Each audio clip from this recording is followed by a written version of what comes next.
Alhamdulillah nahmaduhu wa nasta'inuhu wa nastaghfiruh wa na'udzu billahi min shururi anfusina wa sayyiati a'malina.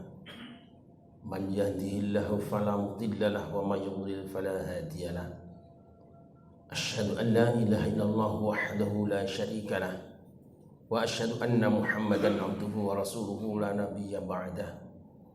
Allahumma shalli wa sallim ala sayyidina wa maulana Muhammadin wa ala alihi wa ashabihi wa man tabi'ahu dah.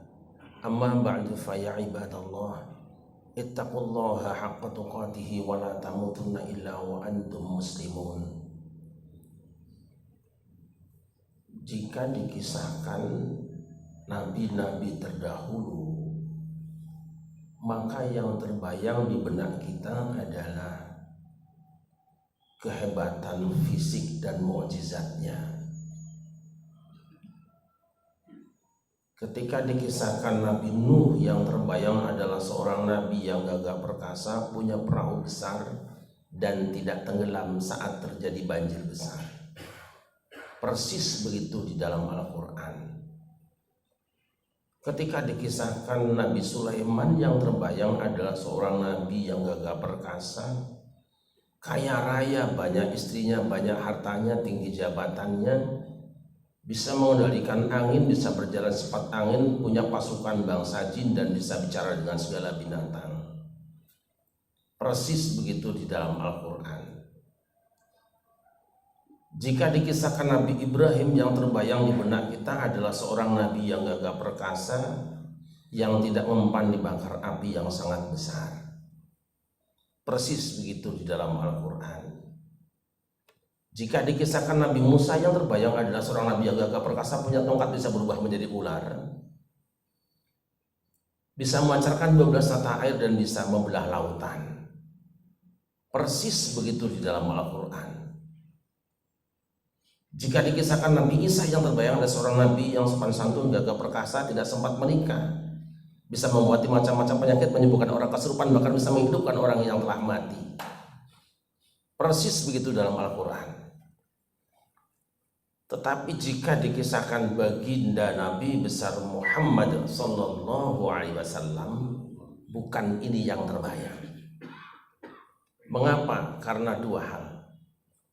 Yang pertama, karena mukjizat nabi-nabi terdahulu nampaknya bukan sesuatu yang istimewa bagi umat Muhammad. Jika Nabi Nuh punya perahu besar yang tidak tenggelam saat terjadi banjir besar, umat Muhammad bukan cuma itu. Mereka bisa membuat perahu bukan saja yang tenggelam di dasar lautan, mengambang di lautan, bahkan bisa membuat perahu yang melayang terbang di udara.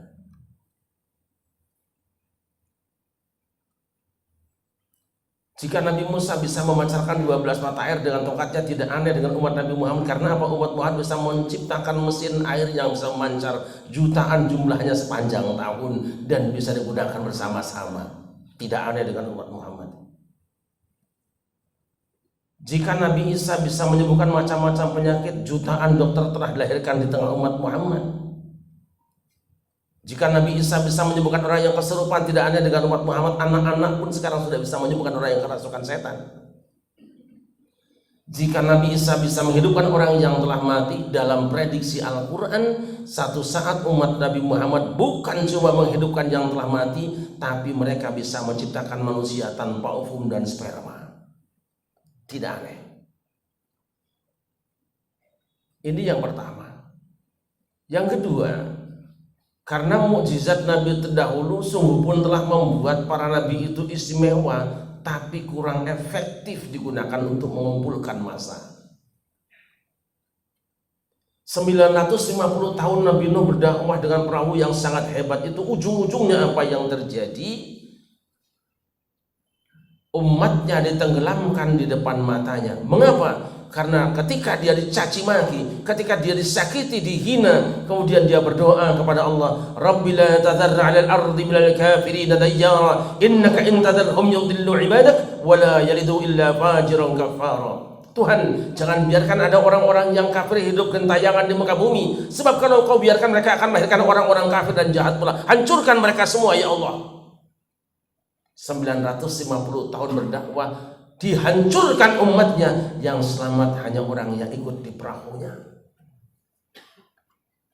120 tahun Nabi Musa berdakwah dengan tongkat yang bisa berubah jadi ular. Apa yang terjadi? Ujung-ujungnya Fir'aun dan pasukannya ditenggelamkan di depan matanya, dan dia yang memintanya. Mengapa? Ketika dia dicaci maki, dihina, dianggap orang hina, tukang sihir, dia berdoa kepada Allah tidak terima. Rabbana tmis ala amwalihim washdud ala qulubihim fala yu'minu hatta yarawul adzabal alim. Ya Tuhan, hancurkan ekonomi mereka, kunci rapat hati mereka sehingga mereka tidak beriman sebelum menyaksikan siksa yang pedih. 120 tahun berdakwah, mereka dihancurkan di depan matanya atas permintaannya, dan dia menikmatinya. 23 tahun berdakwah Nabi Yunus di tengah kaumnya, dicaci maki dan dihina, disakiti. Dia pergi ke luar negeri naik perahu. Bagaimana dengan baginda Nabi besar Muhammad SAW? Apa yang pernah dirasakan oleh nabi-nabi dan rasul terdahulu, hampir semuanya dia rasakan. Bahkan malaikat yang marah kepada mereka, malaikat yang benci mengancam siksaan kepada mereka. Ketika itulah saat beliau dilempari dengan batu, tanggal giginya, berdarah-darah tubuhnya, robek pakaiannya, malaikat datang, "Kuhancurkan wahai Muhammad." Tidak. Atau kuangkat gunung Uhud ini untuk menimpuk mereka agar hancur semuanya. Tidak. Apa kata beliau? Ma bu'istu la'anan innama bu'istu da'iyan wa rahmatan. Aku diutus bukan menjadi tukang kutuk dan caci maki orang lain. Aku diutus untuk menjadi penyeru kepada kebenaran dengan penuh kasih sayang. Doa apa yang meluncur dari lisannya? Nabi Nuh minta kehancuran umatnya, Nabi Musa minta tenggelam umatnya, tapi baginda Nabi besar Muhammad SAW, dua kata yang pernah kita ingat. Allahumma hdi qaumi fa innahum la ya'lamun. Ya Allah, bimbing bangsaku karena mereka orang-orang yang tidak tahu. Allahumma ighfir li qaumi fa innahum la ya'lamun. Ya Allah, ampuni bangsaku karena sesungguhnya mereka orang-orang yang tidak tahu. Berkah kesabaran dan akhlak beliau yang tinggi inilah, alhamdulillah, kita semua yang jauh dari Mekah dan Madinah, Allah izinkan menjadi salah seorang di antara pengikut-pengikutnya. Allahumma shalli wa sallim wa barik alaihi barakallahu wa lakum wa lisa'il muslimin wa nafa'ani wa iyyakum bima fihi minal ayati wa dzikril hakim wa taqabbala minni wa minkum tilawatahu innahu huwas samiul alim wa qur rabbi firham wa anta khairur rahimin.